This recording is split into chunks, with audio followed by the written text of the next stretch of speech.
Hi, I'm back. Still no Tom Gibson, so I'll continue to ramble and rant. During the last segment, I mentioned the word county commissioners, and it sparked my memory, which is getting really bad. But I wanted to give my own tribute to a commissioner I think that has done a very amazing job and is a real class act, and that's Commissioner Frank Carboni. The things he's done, the way he's handled himself, in my opinion, the votes he's made for the most part. I don't agree with everyone, but that's why he's the commissioner and I'm not. I think he's really been a wonderful commissioner, and I think we're going to miss him, and hopefully he's very active as one of us now. So anyway, that's my tribute to Mr. Carboni. Okay, let me go on with something during the last segment I was talking about Trump and, in my opinion, what must be done if we're going to restore this country to what it should be. How would that be accomplished? And it's something I want people to think about as we're watching all this news, all these ridiculous protests and things that are happening around the country. Remember, that's what's being shown to us. And perception is not necessarily reality. In my opinion, if I was President Trump, how I would accomplish what I talked about in the first segment is I would absolutely have people instilled throughout every administration, every institution that are ready to move when I would say so. Now again, I'm not talking a revolution. I'm talking a total purging of the corruption at the top levels of these institutions, whether they be the FBI, CIA, state police, local police, etc. I would be coordinating with people that I know are loyal to the things that I think so many of us would agree must be done in this country. And first and foremost, that's removing the corruption. Reg talked about marijuana real briefly in his call. Before I left today, there was a website I went to, and it gave the amount of drug overdose per 100,000 people. And the worst state in the country is West Virginia with 32.4, New Mexico 24.4, Kentucky 24, and Nevada 22.4. That's drug overdoses. So we are the fourth worst as far as the ratio of drug overdoses. I think methamphetamine, heroin, prescription opiates are probably the single most important issue we could address in this country next to the sovereignty issue. We must stop this drug invasion and the corruption and the complete destruction of people's lives that has gone on, and no one has mentioned it, not nearly to the degree they should. That has been for a reason. Of course, you open the borders if you want to promote these kind of drugs flooding in. If you are going to benefit from this, you keep the borders open. You don't bring it up in the media if you're going to benefit. It's got to be stopped. And again, it's not going to be stopped by the people in charge right now because they obviously are the ones benefiting. It would be stopped if they wanted it to be stopped. It's not one of these things we can't do.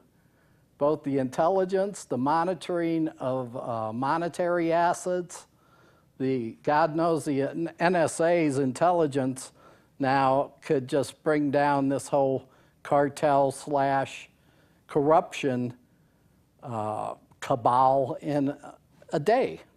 They know who they are, and I would be thinking about that if I was one of the corrupt ones. A lot of people are thinking they're good and safe, tucked away, because it's always been that way. They've always been able to get away with it. But there are people that know absolutely this whole system. So if I was Donald Trump, I'd have that ready to crack down. Now again, marijuana to me is not a drug. It's a plant. And it has tremendous medical potential and certainly demonstrated benefits. So I don't even consider marijuana a drug, and that would be totally separate from methamphetamines, opiates, heroin, all those things that just absolutely destroy people and, of course, create a nice little profit for those that are involved. So I've covered a lot in that. I would hope people would call in regarding this. Give me your opinions. If you think Hillary should have won, if you think Donald won't do this, which, you know, that's the way we've gone my entire life, is seeing government after government fail to really return or even point this country in the direction it should be in. And regardless of what the campaigning rhetoric is, it just don't happen. It doesn't materialize. So I'm not going to pay attention to the media. I'm going to wait and see what happens after he's been in office a very short time. Because if he's going to do this, he's going to have to act pretty quick. Okay, regarding the media, today on the morning news, it was Kefauver Day at the Mob Museum. And for us old folks, Senator Kefauver had a commission that was organized from 1950 to 1951. Ray, you're on the phone. What you got, buddy? On a roll. You're really doing good, Chuck. Thank you. But you just mentioned something about this election. They're talking now about getting these people that vote in the Electoral College to change their vote and vote for Hillary.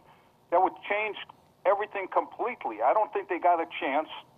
I believe you probably see it the same way. But somehow they want to like intimidate some of the electors. And if those electors were to change their mind, not all of them, just enough to give Hillary the 270 that she would need, technically she would be the president. And they're talking about it on Fox News and that. And I said, now, I think if that happened, the people would be so outraged that there wouldn't be any way to stop, people from getting belligerent, so to speak. But I mean, if you could give your point of view on that, because they've been talking about it. I talked to a couple other people, and I think it would take about like 36 of these people to flip. And there's like Trump has got 308 or something, about 36, 38, and then it would go to her. So give us your opinion on that, and I'm going to open the lineup for all the people that are waiting to call in now. Must be thousands. All right, go ahead, Chuck. Okay, thanks, Ray. I think everything we see on the media is simply perception. Obviously, those who control the media, the 6 corporations that control mainstream media, have an agenda. And that is to control our perception of what is happening, what may happen, instill emotions in us, all designed for some objective. Nothing I see in mainstream media and most of the alternative media do I believe is actual truth. It's all designed for the purpose of instilling a perception of what is happening or what may happen. Now, what that objective is, we all read about George Soros and him funding all the protesters. And both on the left and the right, I am amazed at the people that follow these agendas of the two sides, left, right, Democrat, Republican, and they have no minds of their own. They simply listen to this rhetoric that's inflammatory on both sides, of course. They want us to jump up and say, yeah, and we don't even understand what they're talking about. And they certainly aren't saying anything that's going to benefit us. If they wanted to benefit us on the left, they would have done so during the last 8 years. Now, us being not only us white guys, but the inner city, the blacks, They wouldn't have destroyed Mexico through the drug trade. In other words, people from Mexico wouldn't be forced to look to America for a decent way of life, for a decent income, to get away from this drug war-ravaged country of theirs. It hasn't been done simply by the drug cartels. It's been done by the support of people in this government on the left. You know, they say it's on the left. They say it's democratic. But actually, it's an elitist group that controls both parties. And hopefully Trump, as being an outsider, will be different. Again, I'll wait and see. But I wouldn't pay much attention to Electoral College. Ray, you're absolutely right. There would be war in the streets, and maybe that's what the objective is going to be. Certainly, if the elitists think they're in jeopardy of losing control, and of course, if they lose control, I don't think anyone needs to guess what's going to happen to them. They're either going to be in jail or they're going to be whacked by the people that absolutely know what they've done. And crimes against humanity is an understatement. So the elitists absolutely need these kind of, inflamed people.